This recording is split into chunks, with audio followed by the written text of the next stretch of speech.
So what would be an example of cowardliness with respect to skepticism? Would it be just having no I think that it would be having no skepticism would be considered cowardly. Like you're just going to accept everything that everyone tells you, no matter what. Right. I mean, that's a very dogmatic approach to life. It's essentially you're just being fed the narrative and you're just accepting it as it is. Right. Which, I mean, it's kind of the caricature of how the postmodernists see our world.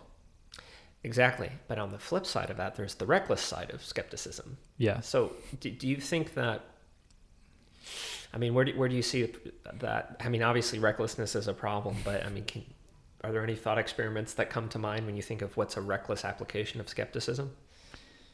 Yeah. I mean, I think it comes down to how you derive value and meaning, or like we were talking about in the previous episode. So I think like one fundamental thing that we can hopefully agree on, at least those of us who are rational and reasonable, is that which is counter to the survival of both the individual and the species is like it's not a healthy skepticism at that point. Right, like if you're skeptical of the fact that we need some social structure in place to rely on each other to get basic needs met, for example. Yeah, and so I think there's a certain amount that we can sort of discount just because it's counter to our survival.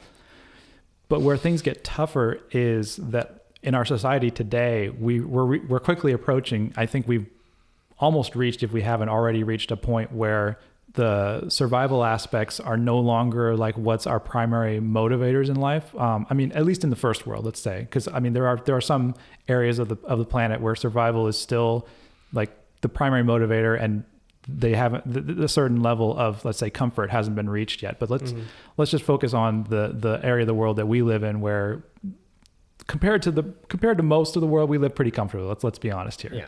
And so what I'm getting at here, though, is I think that opens up a whole nother can of worms with how do you derive value, and how do you decide where to aim your life, or like what is, what's the important things, what's the meaning, what I think the part of that I want to focus on is like where you need to aim at.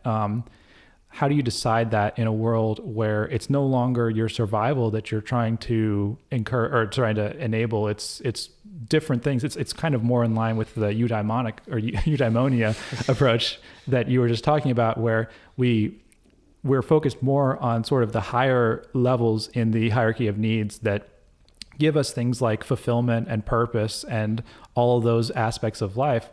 And I think those aspects are not as clearly, like, they're not as clear cut as the survival ones, because there's a lot, it seems to me like there's actually a lot of valid approaches that can lead to like a flourishing life or eudaimonia and those types of things.